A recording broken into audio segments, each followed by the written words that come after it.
Hey guys, how are you today? Welcome back to my channel. Well, today, we have made it to the end of my David Bowie discography journey. His 26th studio album, Blackstar, from 2016. This is the end, and I'm just so overwhelmed right now. I have listened to 25 David Bowie albums, not just his studio albums, but I listened to Tin Machine, also his rock band from the late 80s. And I also listened to his Labyrinth soundtrack as well from the 80s, Buddha of Suburbia. I mean, so many videos in this series through the 60s, 70s, 80s, 90s, 2000s, now 2010s. What a remarkable career. I have learned so much about not just music by listening to his music and researching his music, but also I've learned new things about just history, the world. I was introduced to new words that I had never encountered before. I had to look up thesauruses to understand some of the meanings behind his words. I learned about cities and countries and celebrity and fame and life in general, what it's like to be a human being. I learned so much from David, and I want to say thank you, David, for everything you've taught me. Now, just like his prior album, The Next Day, this album, Blackstar, was recorded in secrecy, and the drop of the album on January 8th, 2016 coincided with his 69th birthday. Now, unfortunately, 2 days after the album's release, David did die of liver cancer. His illness had not been revealed to the public until that very day. One of David's longtime collaborators, Tony Visconti, described the album as David's intended swan song and a parting gift for his fans before his death. Now, when it comes to the album cover, we see 5 star segments below the main star that form the word Bowie in stylized letters. Now, there are 7 tracks on the album, and the album is 41 minutes. I don't recall hearing any of these songs before. So without further ado, let's get into this album with track 1, Blackstar.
Solitary candle at the center of it all.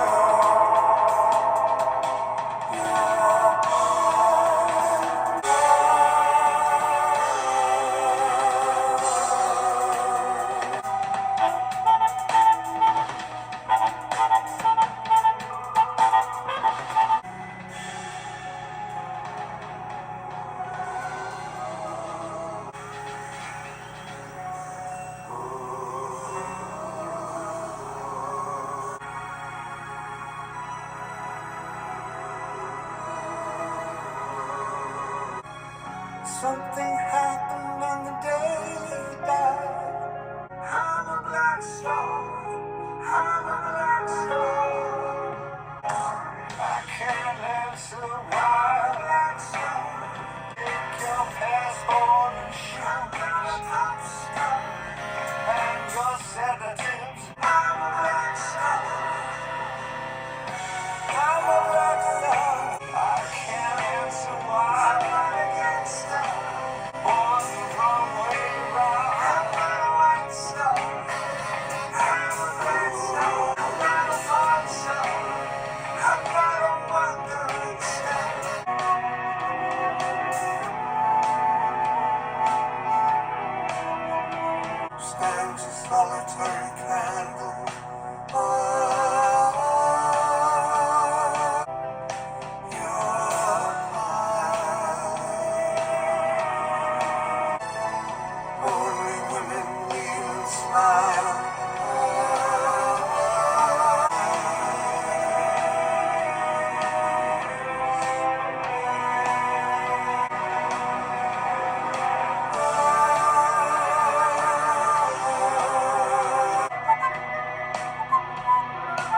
That was track 1 of Blackstar. Wow, this was almost a 10-minute epic. It was 9 minutes and 58 seconds. And honestly, it didn't feel like 9 minutes and 58 seconds.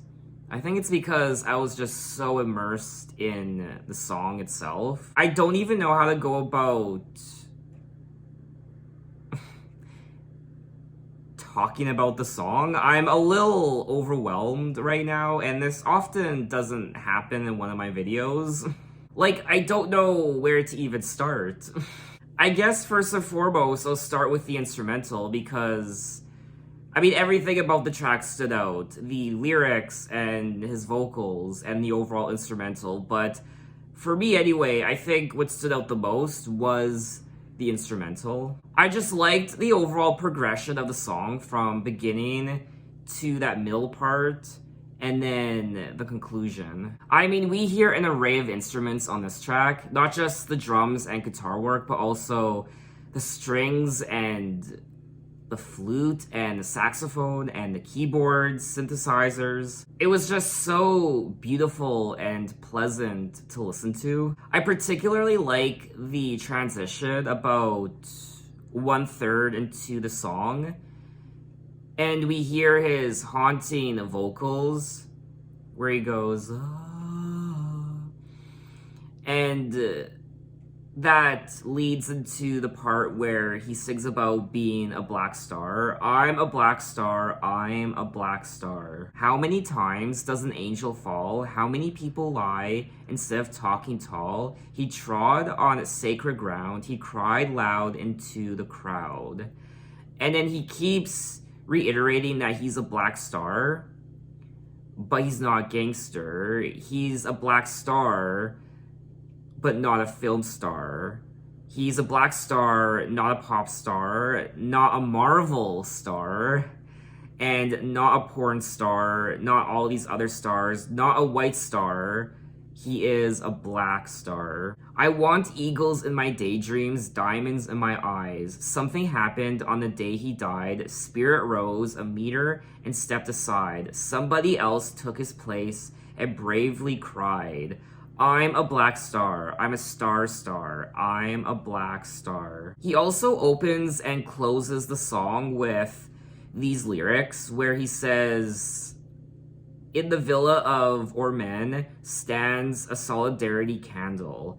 At the corner of it all, your eyes, on the day of execution, only women kneel and smile. At the center of it all, your eyes, your eyes. I personally thought that this was a remarkable track from David Bowie. I like the intriguing sound of the song, and like I said already, the overall instrumental and his vocals and the songwriting, the story of the track also, it makes me want to listen to it again, and I will. And like I said, it didn't feel like almost 10 minutes because I was so invested in the overall journey of the track. Blackstar is an art rock and avant-garde jazz song. In the bluesy, slow middle section, the song shifts from an acid house-ish groove to a languid R&B flavored interlude. The track was originally over 11 minutes long, but after learning that iTunes would not post singles over 10 minutes in length, Bowie and Visconti edited it down to 9 minutes and 57 seconds, making it David's second longest track behind Station to Station. What I also like about the track is it sounds so different from what David has done on his most recent albums from the 2000s, 90s, and 80s. There's something very fresh about it and different, but also something very traditional David Bowie about it as well. What I also like about the track is there's a nice mix and balance of beauty and light, but also dark as well. Now, it does say here that David Bowie wrote and recorded the song for the opening credits of The Last Panthers. David wrote the track after meeting Swedish director Johan Renck, whose previous work includes Breaking Bad. The piece of music that David laid before us embodied every aspect of our characters and the series itself. dark, broody, beautiful, and sentimental in the best possible incarnation of this world. It also says that much of the album makes reference to David's mortality. On this track in particular, he sings, "Something happened on the day he died. Spirit rose a meter and stepped aside. Somebody else took his place and bravely cried." When I heard that for the first time, it was very chilling to hear. Now, Tony Visconti does caution against a too literal reading of the lyrics. Tony said, "We never talked about death. Maybe it came up around the next day." I think David said that what happens is the lights just go out. The title track, Blackstar, plays with that metaphor, a solitary candle flickering between light and dark, life and death. I think that's what I was trying to get at earlier when I was saying that the song had a nice balance of dark and beauty. I completely enjoyed this track and I would definitely listen to it again. So we are going to move on to track number 2, "'Tis a Pity She Was a Whore."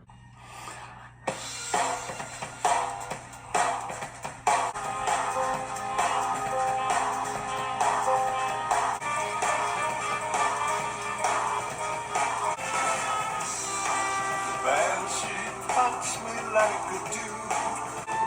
That was patrol. That was patrol.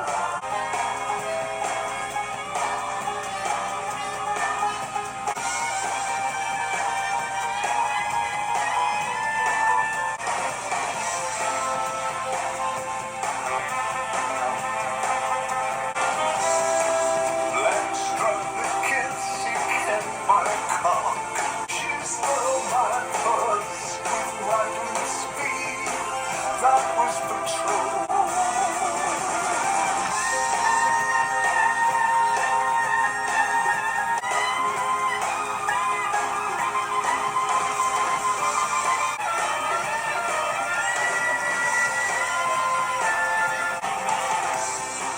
Man, she punched me like a dude. For that was patrol.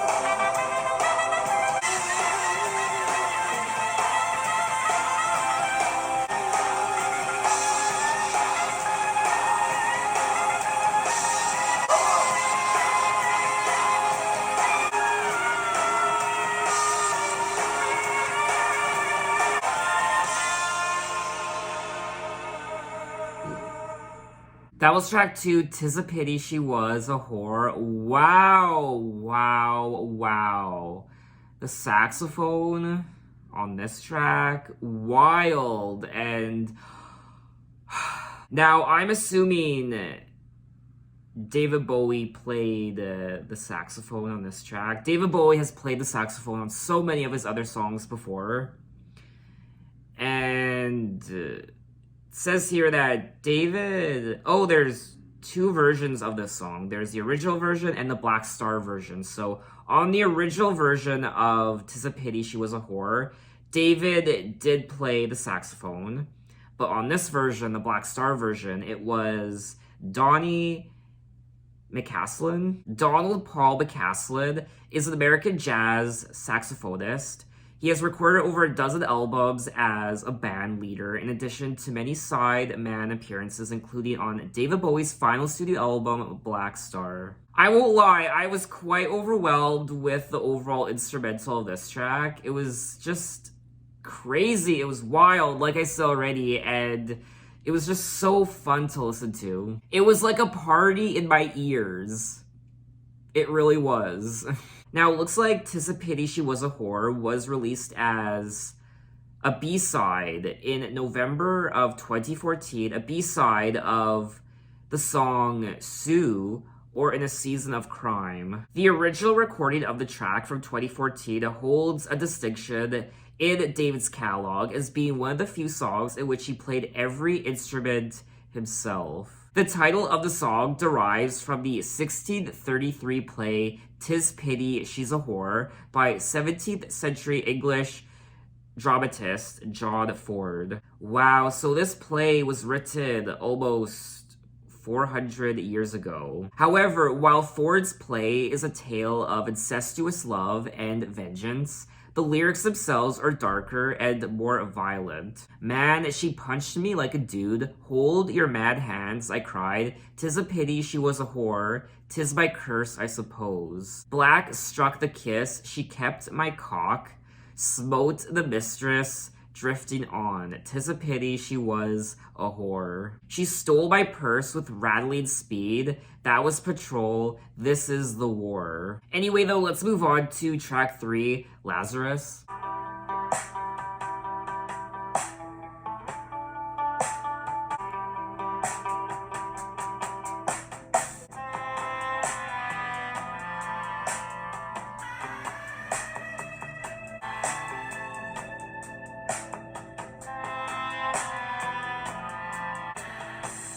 Look up here, I'm in heaven. I've got drama, can't be stolen.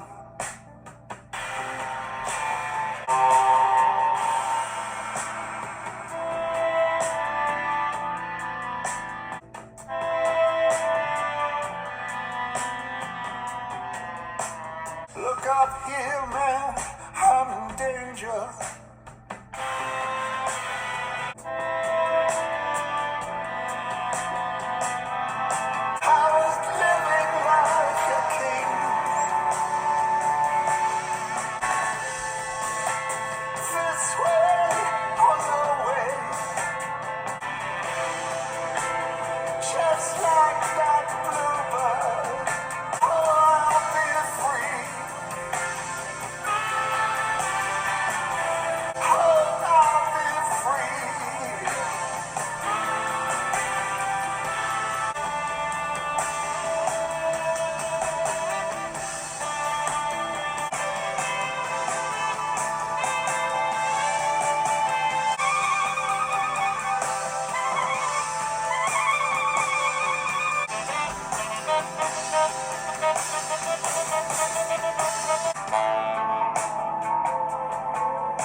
That was track 3, Lazarus, and this album is such a masterpiece. It's so sophisticated and professional. This album isn't about the catchy melodies of the chorus. It's not about the catchy choruses or the hooks that draw you in. It's not about the guitar riffs, those hooks, and the catchiness of the choruses.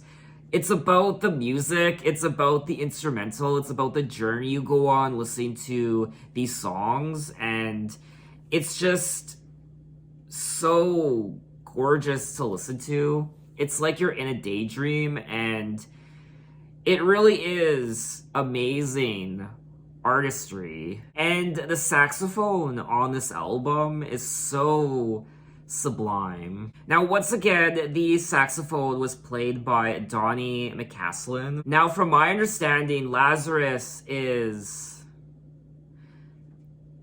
It's about... I think it's about dying and coming back to life. The song's reference to Lazarus has been interpreted as referring to David's prediction of increased fame following his death. Oh, Lazarus was actually a saint.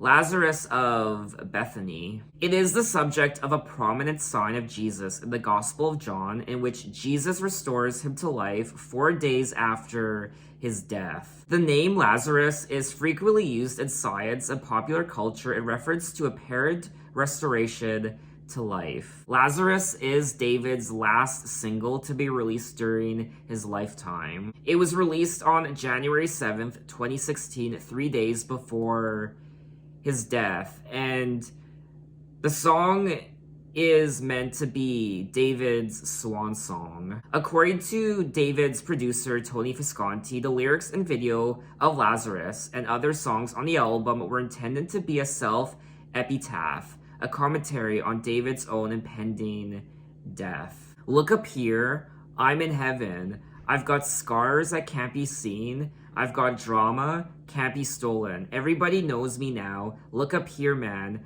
I'm in danger. I've got nothing left to lose. I'm so high, it makes my brain whirl. Dropped my cell phone down below. Ain't that just like me? He also goes on to say, I was looking for your ass.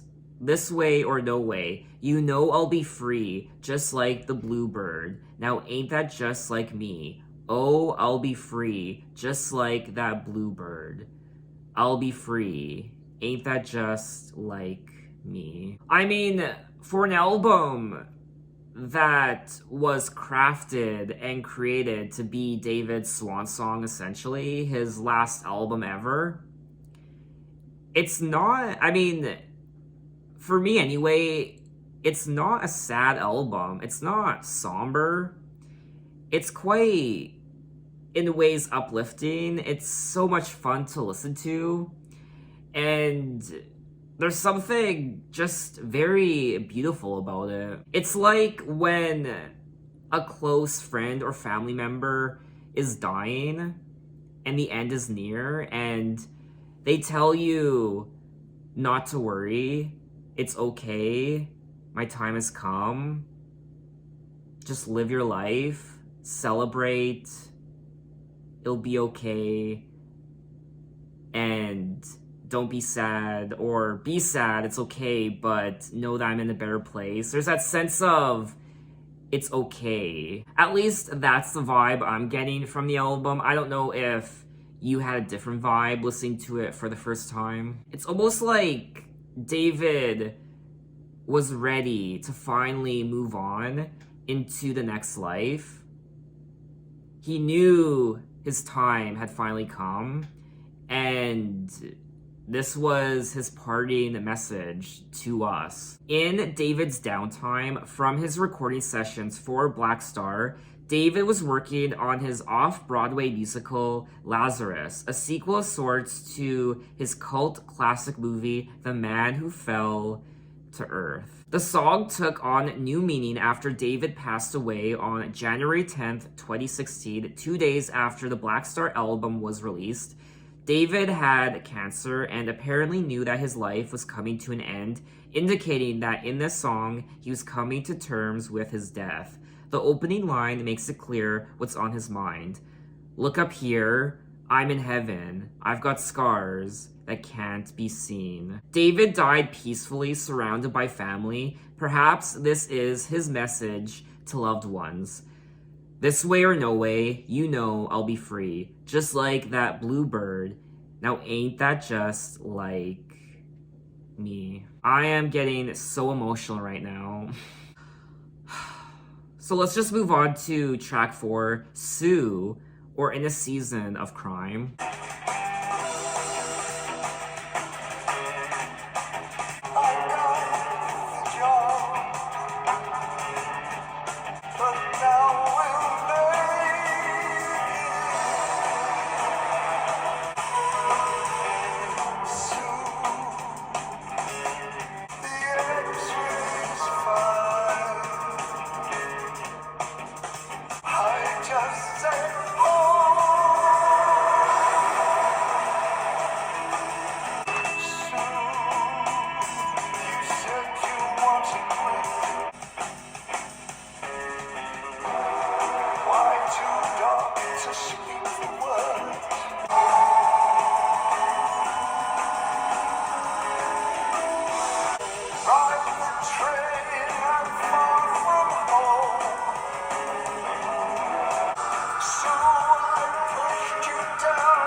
That was track 4, Sue, or In a Season of Crime, and this is another song I enjoyed. Out of all the songs I've listened to so far, this one isn't one of my favorites, but I still think it's a wonderful inclusion on the album. It fits in with all the other tracks, and like I said, I did enjoy it. Sue, I got the job. We'll buy the house. You'll need to rest, but now we'll make it. Sue, the clinic called. The x-rays fine. I brought you home. He is singing about this Sue character.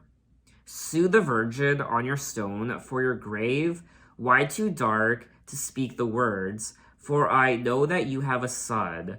Oh, folly, Sue. Sue, I pushed you down beneath the weeds, endless faith and hopeless deeds. I kissed your face, I touched your face. Sue, goodbye. Sue, I found your note that you wrote last night. He also says, I'm such a fool. Right from the start, you went with that clown. You went with him. So it looks like this Sue character went to the clinic to get x-ray done, and seems like everything was fine, but I think she ended up dying. For your grave, he sings about her grave, and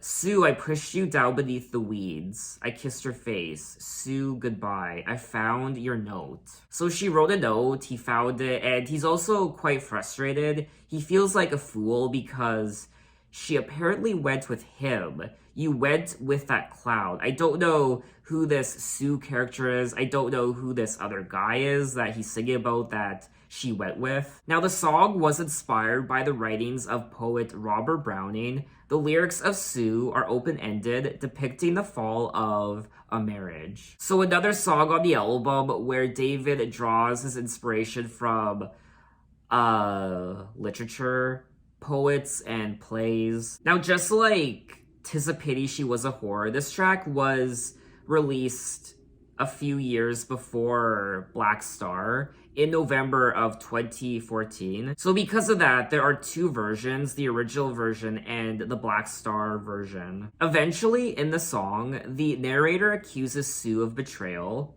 I found your note that you wrote last night. It can't be right. You went with him. And murders her. I pushed you down beneath the weeds. Oh, he murders her.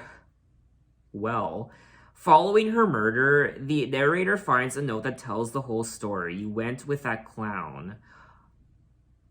Oh. Well, I guess it wouldn't be a true David Bowie album if there wasn't some sort of tragedy or murder. I do think out of all the songs I've listened to so far on the album, I think this one might be the darkest.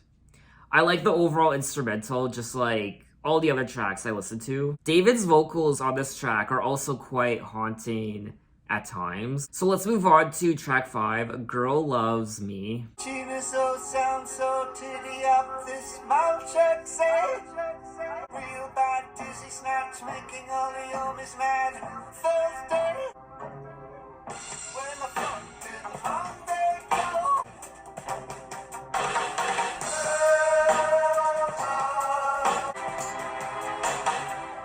Where the fuck did Monday go? You think we at the Gina if I show one shot gobbles we start you with the rush up. Where the fuck did Monday go?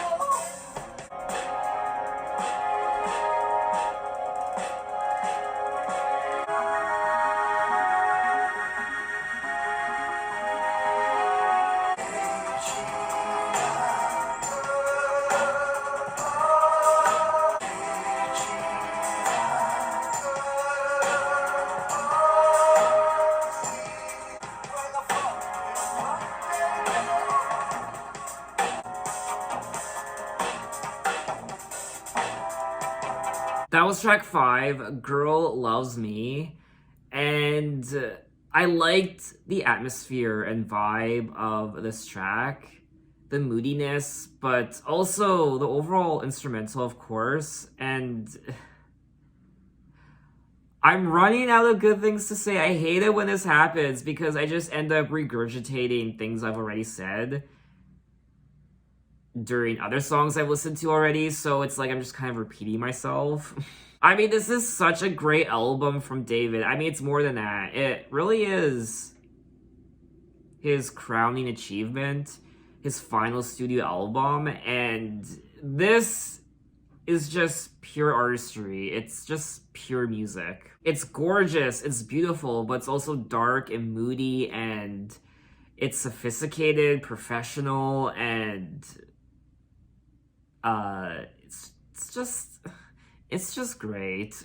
What I also like about this album is it's short. There are only 7 tracks. It's not bloated. Sometimes you listen to an album and there's like 15 tracks or there's 18 tracks. It just keeps going on, and on. I like these short, cohesive albums because each song stands out. Because there are so few songs, each song stands out on its own. You can give more time and effort and energy into each of the songs, and it seems more special, I guess. I guess what I'm trying to say is I like quality over quantity. And now that I think about it, I swear that wasn't shade in regards to his prior album, The Next Day, when I was talking about the length of a track list, because The Next Day, I mean, there were 14 tracks on that album, and if you saw that video of me listening to The Next Day for the first time, you will know that I loved that album. I love it. I think it's fantastic. But my only negative of that album was how long it was, 14 tracks. I guess David is one of those rare exceptions where he can actually give you quantity and quality, because, for example, The Next Day, there were 14 tracks on that album, but almost every single one of those tracks I loved, so I do have to eat my tongue just a little bit. I mean, each of these songs really do stand on their own, in my opinion. Each one sounds quite distinct from one to the next, and this is just another great song on an already fantastic album. I like his vocals. I liked the overall chorus. Girl loves me, hey China. Girl don't speak, girl loves me. Where the fuck did Monday go? Real bad, dizzy snatch, making all the homies mad. Thursday. I honestly have no idea what he is singing about. Just like so many of his other songs that I've encountered in these videos I've done on this David Bowie discography journey. Too Fitty at the China, Too Visley with a Red Rock, Zippy Loving, Little Zip Shot, Professor One Shot, Garbles, Snatcher Weapons, Rush Off, Splitter Dead from his Dang Dang. I don't know. Girl Loves Me is notable for its usage of Polari and Nadsat in its lyrics. I don't know what Polari is. I don't know what Nadsat is either. Nadsat is a fictional register used by the teenage gang members in A Clockwork Orange. I haven't really seen that movie before. I remember watching it a long time ago, like 10 years ago. I remember watching the first 20 minutes and just not getting it, so I turned it off. I really do have to revisit that movie. I really want to watch it all the way through. I also have no idea what Polari is, and it sounds like an STD or something. Polari is a form of slang used in Britain by some actors, circus and fairground showmen, professional wrestlers, merchant navy sailors, criminal sex workers, and the gay subculture. I still don't really know what it is though. It's slang, I guess. Okay. It's just one of those strange David Bowie tracks, and I'm here for it. And I actually had a lot of fun listening to it. So let's move on to track 6, Dollar Days.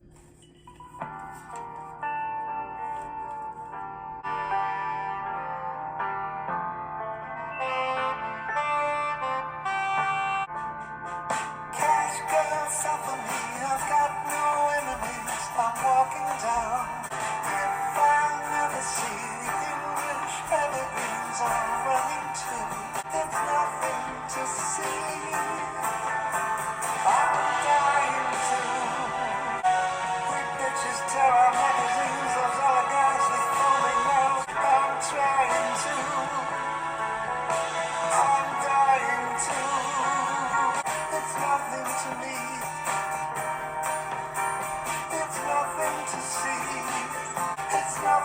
to see.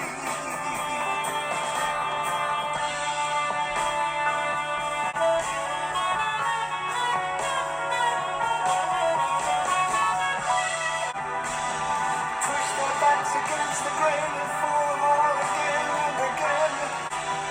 Don't believe for just 1 second I'm forgetting you. I'm trying to.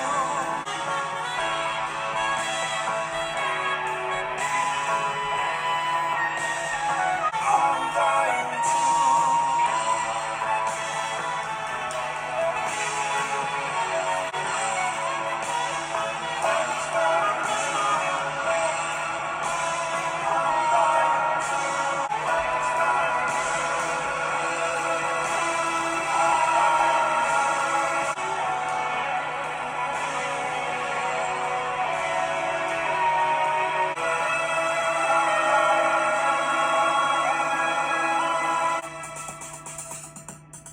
That was track 6, Dollar Days, another great song on the album. Are you surprised? I'm not. The saxophone, the saxophone, the saxophone.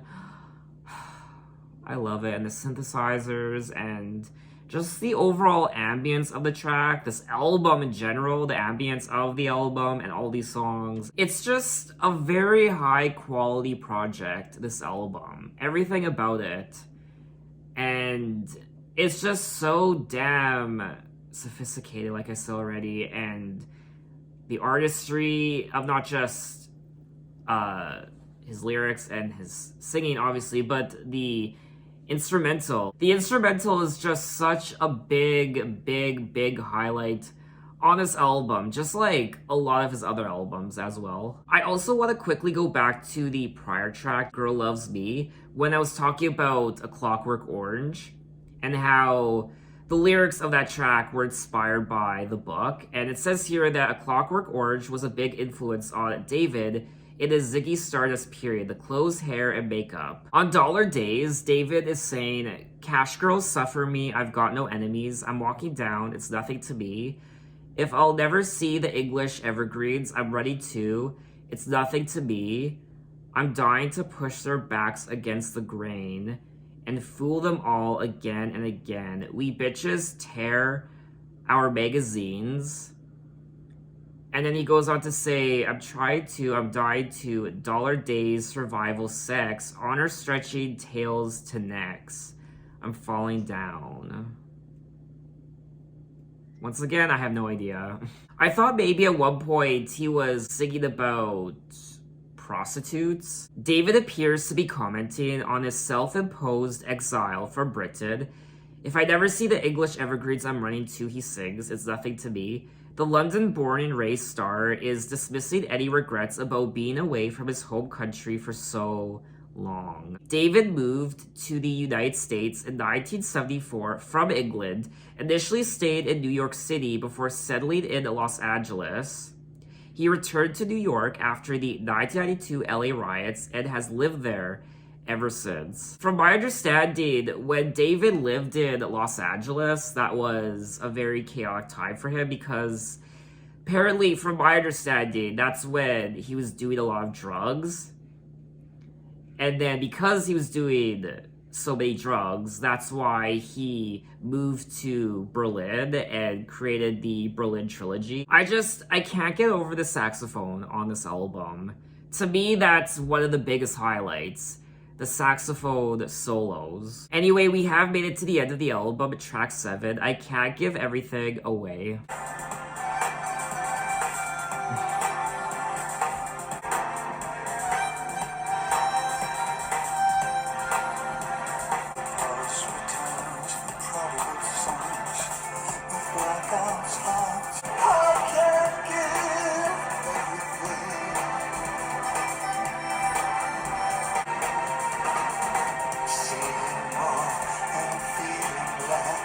That's the message that I send.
That was track 7, I Can't Give Everything Away, and halfway through listening to the song, it hit me that this is the final track of David Bowie's final studio album. And I kind of had my little moment there where I was just appreciating the moment, I guess. I know something's very wrong. The pulse returns, and prodigal sons, the blackout hearts, the flower news, with skull designs upon my shoes. I can't give everything.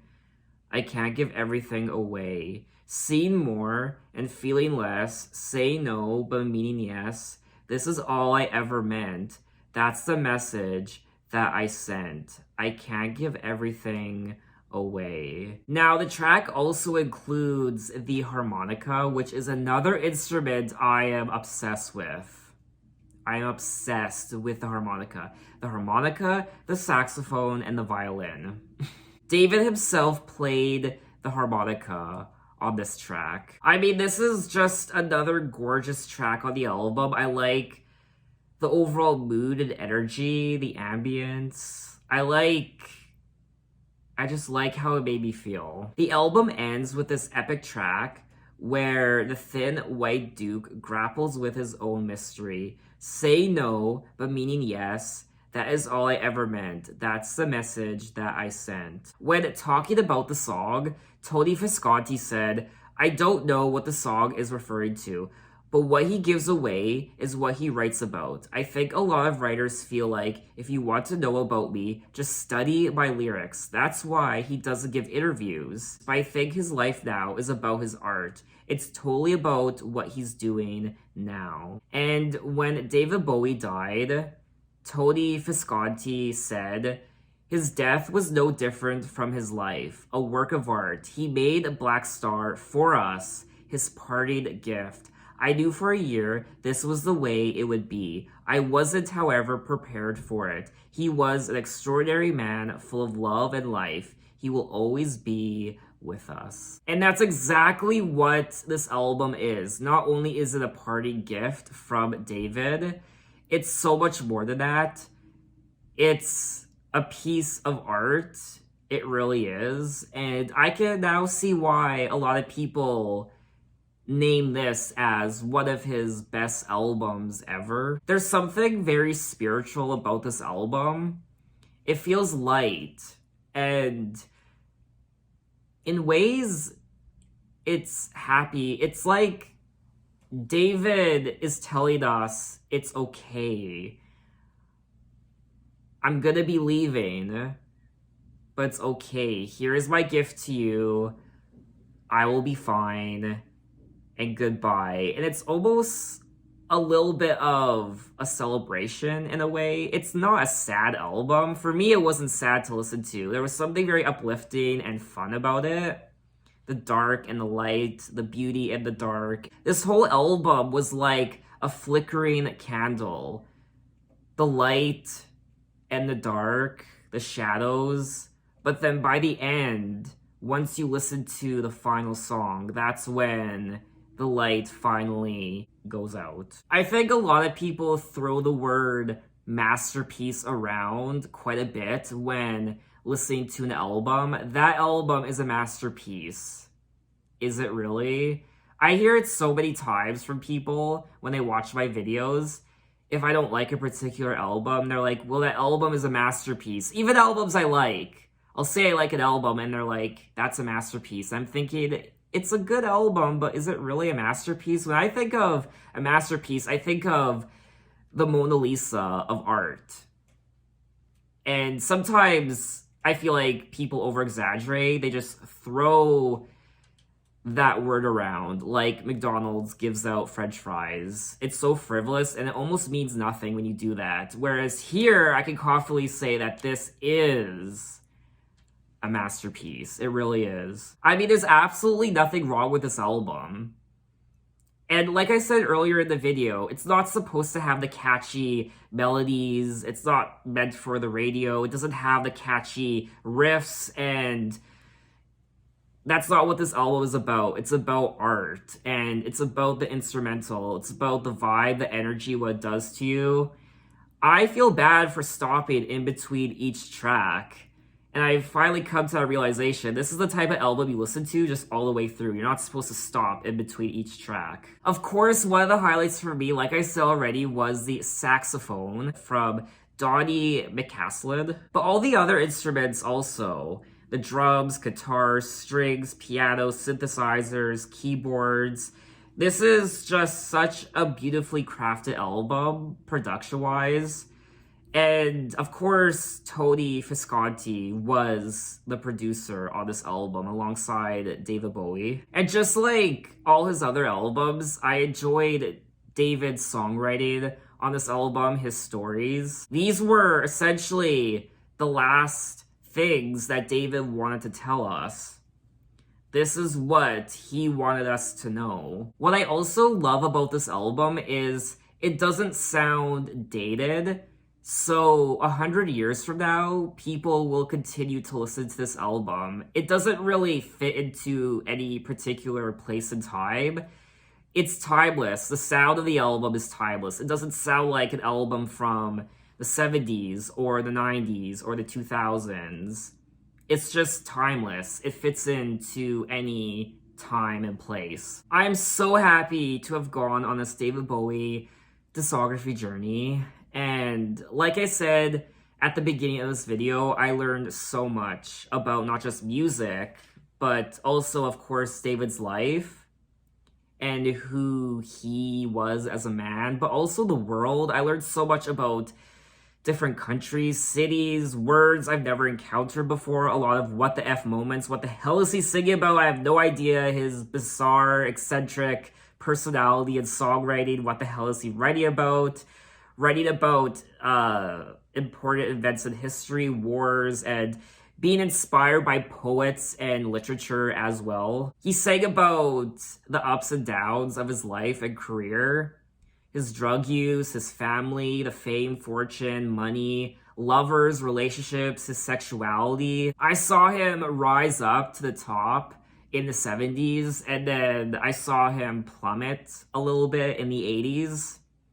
And then he started rising again, a phoenix from the ashes in the 90s, and totally just rebuilt himself into the 2000s and now 2010s. So talented and so remarkable, and I can confidently say right now that my David Bowie discography journey has been my favorite series out of all the discography journeys I've gone on my channel, which have been quite a few. This one, hands down, has been my favorite. And even 10 years from now, if I'm still doing this channel, this will still be one of my favorite discography journeys ever. So I think that's all I have to say on the album Blackstar. Of course, I could keep talking about it, I could keep gushing about it, but I think I'm gonna leave it at that. That's all I have to say on this discography.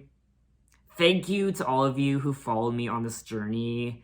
All your comments and insight, enthusiasm, joy, and thanks for coming along with me. But just because I finished listening to all his albums doesn't mean this is where I stop doing David Bowie videos, because of course, I have to watch his music videos now, which is what I'll be doing next. And also his concerts. I've never seen David Bowie live before in concert. I mean, dear God. I also want to watch a couple interviews he's done, because I've never seen any interviews from David Bowie before. So interviews, concerts, music videos. So there are still a lot of videos I have to do. It's no longer a discography journey. It's now called a David Bowie music journey. So officially,